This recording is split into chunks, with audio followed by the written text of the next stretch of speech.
2017 में हमीरपुर के जिला के लोगों ने एक गलती की थी। भावना में आके जब गलती कर दी जाए उसका नुकसान बहुत होता है। 2017 में आपने इस जिला से भारतीय जनता पार्टी के पूर्व मुख्यमंत्री श्री प्रेम कुमार धूमल जी को सुजानपुर की जनता ने चुनाव हरा दिया।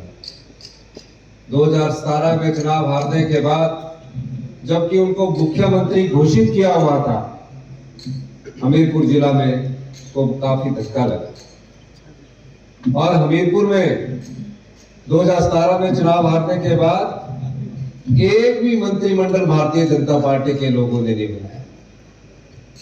जो मुख्यमंत्री देता था उस जिला से एक भी मुख्यमंत्री नहीं बना। क्या कारण थे? और आपको मैं बताना चाहता हूं, आपके विकास की गति वहीं रुकी। जिला हमीरपुर जो मुख्यमंत्री मंत्री देता था, एक भी मंत्री भारतीय जनता पार्टी के समय नहीं बना।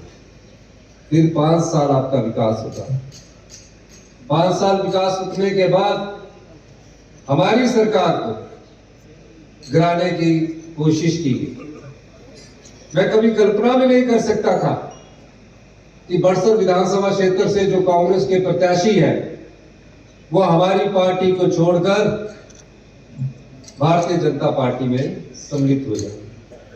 और उसके बाद जब हमारी सरकार संकट में थी, हमारी सरकार को विधायक चाहिए थे, उसको गिराने की कोशिश भी हमीरपुर के 2 विधायकों ने की। भगवान ने हमारा साथ दिया, प्रदेश के देवी देवताओं ने साथ दिया, हिमाचल की जनता ने साथ दिया, लेकिन बड़सर की जनता ने साथ दिया। पूरे हिमाचल प्रदेश में इस वर्ष की जो आपदा आई है, जिसका घर टूटा है, जिसका घर पूरी तरह नष्ट हो गया, उसको 7,70,000 देंगे। जिसका घर आंशिक रूप से टूटा उसे 1 लाख रुपया देंगे। जिसकी भैंस गाय मरी है उसको 55,000 रुपया हमारी सरकार देगी। और पूरे प्रदेश में मैं आपदा राहत का पैकेज बांटूंगा। आज मैं ये घोषणा करना चाहता हूं। प्रदेश की तरक्की हो,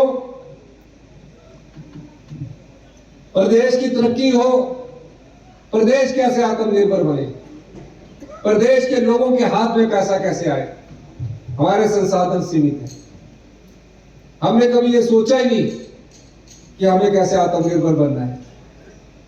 हमें पैसा आता कि हम उठाते। भारतीय जनता पार्टी की सरकार ने पिछले 5 वर्षों में, मैं ठेकेदारों को दोष नहीं देता, ठेकेदारों को फायदा बनाने के लिए 1,000 करोड़ की बिल्डिंगें बनाई और जो आज खाली पड़ी है। इधर से तो शराबत हार गई, बेईमानी जीत गई और मैं यहां काम नहीं करूं, ये मेरी नीयत नहीं है। मेरी नीति है कि पूरे प्रदेश का एक समान विकास हो। तीसरी सबसे बड़ी बात हम इस सरकार की, हमारी केंद्र बिंदु की है। जहां शिक्षा के क्षेत्र हमारा पहला केंद्र बिंदु है, मेडिकल हेल्थ हमारा दूसरा, स्वास्थ्य क्षेत्र दूसरा केंद्र बिंदु है, तीसरा ग्रामीण अर्थव्यवस्था हमारी केंद्र बिंदु है। मेरे पास डटवालिया जी आए, कहा कि बड़सर को नगर पंचायत का दर्जा दे दीजिए।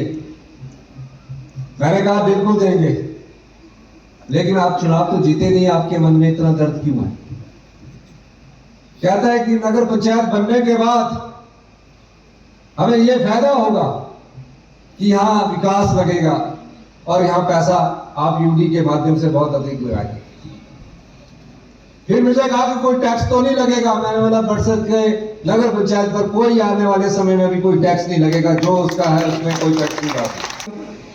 21वें स्थान पर पहुंच गए। 5वीं का बच्चा सरकारी स्कूल में दूसरी की किताब नहीं पढ़ पाता। हमारे माँ बाप बड़े तैयार होकर अपने बच्चों को सुबह सुबह स्कूल भेजते हैं, सोचते हैं कि हमारा बच्चा अच्छी शिक्षा ग्रहण करेगा और कहीं ना कहीं की सरकारी नौकरी करेगा। यह शिक्षा का स्तर भारतीय जनता पार्टी ने हमारे सरकारी स्कूलों का कर दी। और चुनाव से ठीक 6 महीने पहले 600 स्कूल और खोल दिए गए। स्कूल खोलना कोई बड़ी बात नहीं है, नोटिफिकेशन करना कोई बड़ी बात नहीं है। मैं आज जो सुभाष गढ़वालिया जी ने स्कूल बोले, मैं सब बोल देता हूं, नोटिफिकेशन कर देता हूं। क्या उस नोटिफिकेशन से हम उन सरकारी स्कूलों में पढ़ने वाले बच्चों का भला कर रहे हैं? नहीं कर रहे हैं। 600 स्कूल खोल दिए और उन स्कूलों में टीचरों की भर्ती नहीं की गई। एक स्कूल से उठाकर दूसरी जगह दूसरा टीचर भेज दिया गया। उस स्कूल की पढ़ाई भी खराब हुई और दूसरे स्कूल की भी पढ़ाई खराब हुई। हमें फैसला करना था। हमने कहा हम सरकारी स्कूल में पढ़ने वाले आम परिवारों के बच्चों को धोखा नहीं दे सकते। परिणाम कुछ भी रहे, राजनीतिक परिणाम कुछ भी रहे, हमने उन स्कूलों को मजबूत करने की दिशा में बातचीत की। मैं और शिक्षा मंत्री रोहित ठाकुर जी दिन रात बैठकर उसमें काम करते रहे। मैंने शिक्षा मंत्री को कहा कि स्कूलों के बारे में हमें फैसला करना पड़ेगा और हमने फैसला किया। आज मुझे बड़ी खुशी की बात है कि हम जिस 2.5 साल में जिन स्कूलों में, सरकारी स्कूलों में जो 21वें स्थान पर था, भारत की उसी केंद्रीय एजेंसी ने द्वारा हमें गुणात्मक शिक्षा के आधार पर 5वें स्थान पर